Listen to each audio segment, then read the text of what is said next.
Hi, I would like to welcome you all to this online version of the butterfly service for those of you who are, for various reasons, unable to attend our in-person event. I would firstly like to introduce myself, as many of you will not know me, and I hope at some point in the future, in the next few months, we will be able to meet up. My name's Lisa Barlow. I'm the new Assistant Clinical Director at Trinity and Bryan House. I'm not so sure I can keep using the new. I've been here since August, so that's about 9 months now. And my role is to support all of the Trinity's family of services, but with my background in paediatric palliative care, to have a special interest in Bryan House. I've worked in paediatric palliative care now for 14 years, of which 8 was at a regional children's hospice in Chorley. My passion has always been with children's complex and palliative care, and I'm honoured to be working at Bryan House, which, due to it being a local children's hospice, has those really special links with the children and families that they support. I must say a huge thank you to all the staff, both at Trinity and especially Bryan House, for making me feel extremely welcome, and it's an absolute privilege to work with some of the most caring, dedicated, supportive and flexible staff I have ever had the honour to work with. They truly care about each child and family that they support and care for, putting passion and energy into everything they do. And all that leaves for me now is to introduce you to this shortened version of the butterfly service, and I hope that this shortened version still supports you in reflecting on the beautiful memories of your loved ones. If you could just have your butterflies and pens at the ready for the activity, that would be great. Thank you.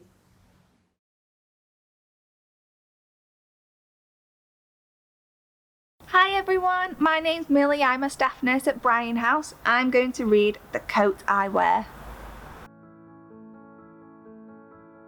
On the day my sister died, I started wearing this coat. I certainly didn't want to wear it, but I had no choice. I didn't choose it and I didn't like it. I couldn't run or jump around.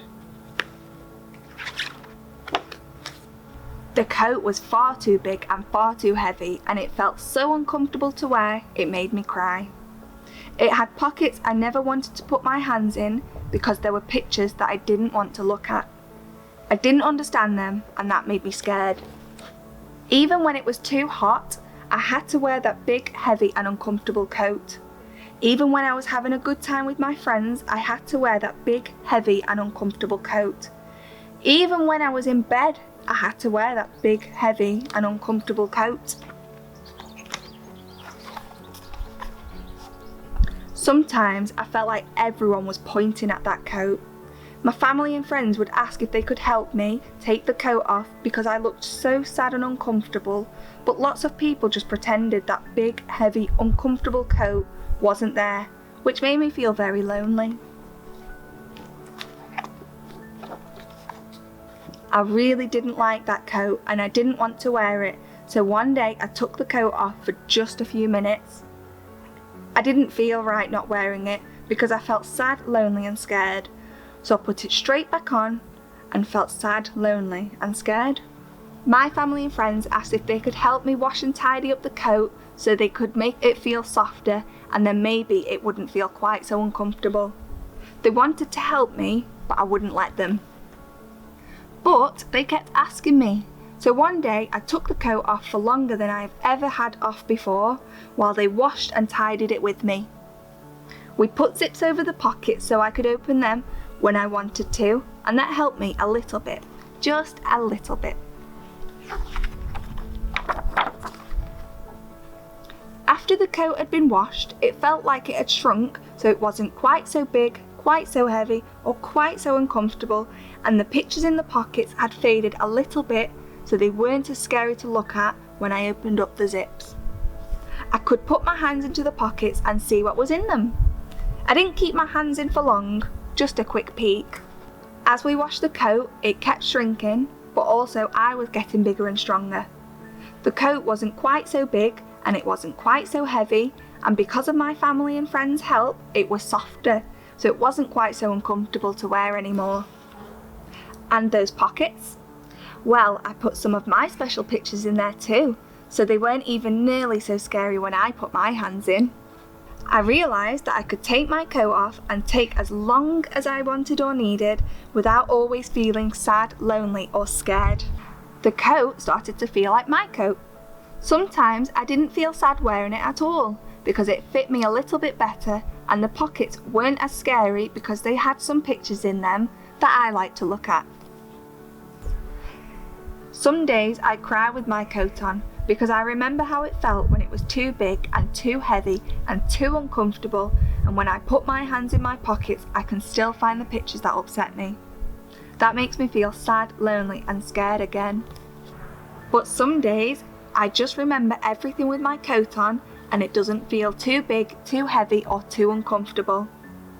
I don't always know if it will make me cry or make me smile or if I want to put my hands in the pockets at all, but I do know that I can when I want to.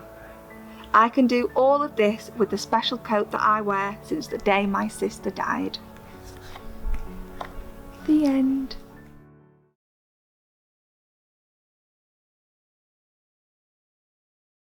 Hello, my name's Helen and I'm joined today by Karen. Karen is the Schools Link coordinator at the Linden Centre and I'm the chaplain at Bryan House. And I've asked Karen to join me because our service theme is about the bereavement journey, and I have a few questions about grief that I'm hoping Karen can help with. So thank you very much indeed for being prepared to do this, Karen. And I think one of my first questions is about whether grief is the same for everybody, because I found myself reading Mel's book and totally identifying with her description of the duffel coat. But does everyone feel the same way about grief? Well, how Mel describes the duffel coat it is, isn't it? Sort of, it feels that really heavy, sort of scratchy coat. Grief is universal, but it is unique to everybody, so no, it isn't the same for everybody. And that's where sort of it's really important to respect that if somebody's grieving, that your own grieving process is not necessarily been the same journey that they're travelling on. And the grief can be sort of pertinent to how they've actually experienced the loss. For example, if it was somebody that died suddenly, it's the grieving that they've never had the chance to say goodbye or they're never going to see them again. If it's life-limiting, they may have actually grieved during the person's journey. It's interesting you're talking about journey, because that's one of the questions I had. The families I spend time with often talk about feeling under pressure to just move on, kind of get over it and, you know, live life. But you've definitely talked about a journey and a process. So is grief a light switch or is it more of a process? I do feel sort of that people can sort of have that sort of feeling that they've got to move on with their lives, and you know that can be sort of exacerbated by other people's sort of thoughts towards them, saying, you know, do you think you should be moving on now? Thought you'd be better by now.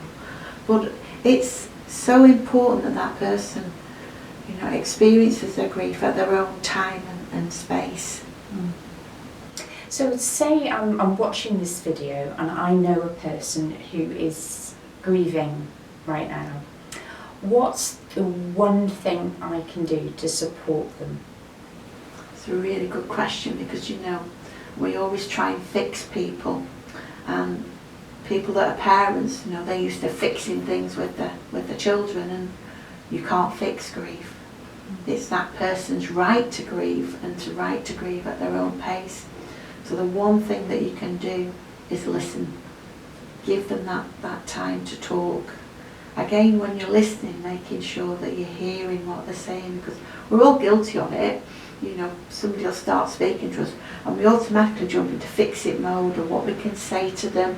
Perhaps we can make them feel better, perhaps, you know, give them consolations, but the person 9 times out of 10 doesn't want those consolations. They want somebody to hear.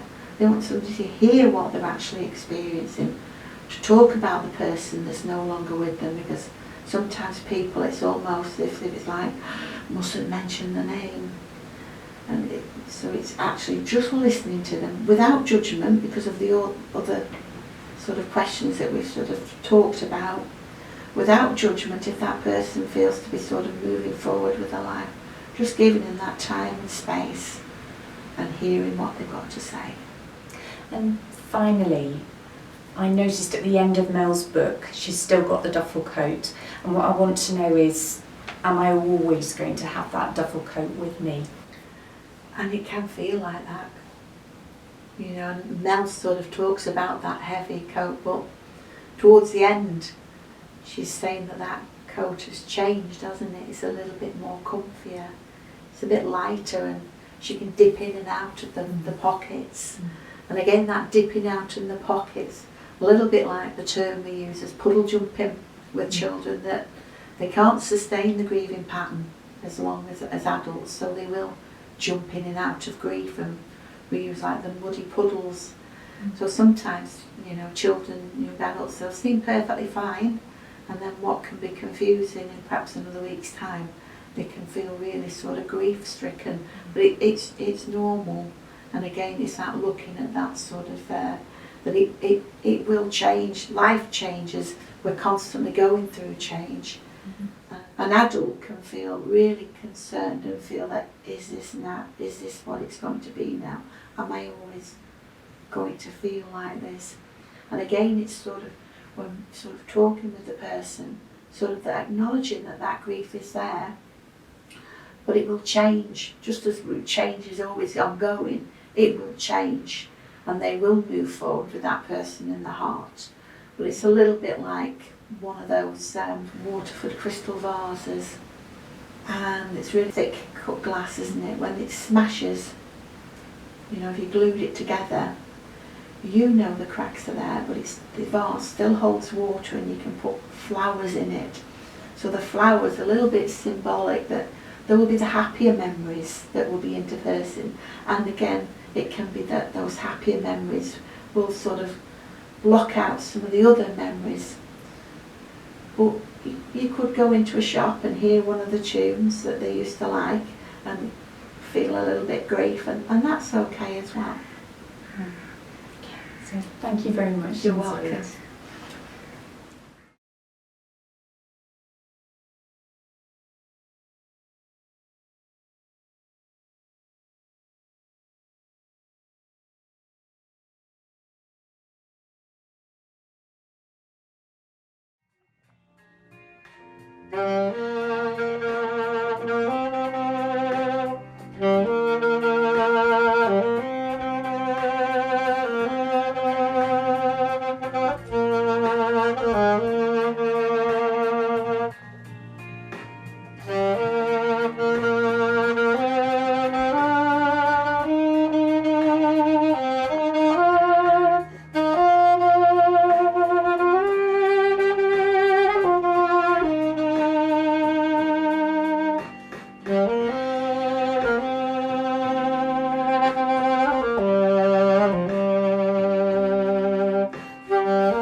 We come now to a time of prayer, and we fully appreciate that not everyone watching this service will describe themselves as religious. So please may I invite you to embrace what follows as a statement of hope for the future. For those of us who do find comfort in prayer, let us pray. And we take a moment to gather our thoughts. When his disciples started their bereavement journey, when they knew that Jesus wasn't going to be with them for very long, he wanted to reassure them, and he spoke these words to them. He said, "Peace I leave with you, my peace I give to you. I do not give to you as the world gives. Do not let your hearts be troubled, and do not let them be afraid." So let's just take a moment now to think about what those words tell us about God. Loving God, we come before you with hearts full of love and longing for those we remember today. We have replayed in our minds some of those moments we most treasure. And we thank you so much for our children, grandchildren, brothers, sisters, for all that they've been to us, for all that we've learned from them about life and love. We continue to entrust them to your near presence and your protection. We thank you too for all those who supported us in our time of need, and especially thank you for the staff at Brian House.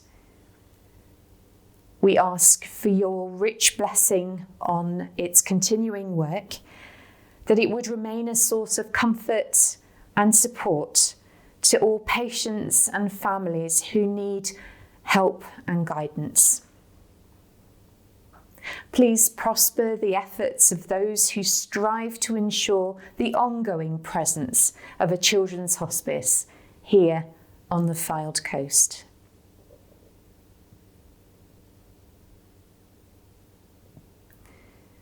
Jesus taught his followers to call you Father. If then we are all your children, like the best kind of parent, please hold us close to your heart. When we find ourselves troubled or afraid, please speak words of comfort and love deep into our souls. When we think of ourselves to be unreachable or alone, please help us to call out to you for that peace that the world cannot give, that peace which passes all understanding. And now a blessing.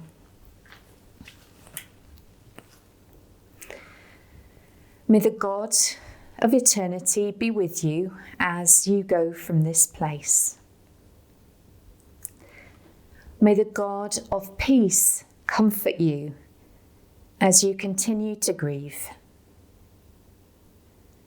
May the God of hope walk with you as you take the next steps. And may the God of love hold you and all whom you love, today and always. Amen.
That concludes our butterfly service. Thank you so much for being with us and sharing this time with us. We really hope that you found this service to be helpful. Please remember that we all treasure the memory of your children, and we are still here if you need us. We all wish you well as you continue on your journey of grief. But please find time for yourselves.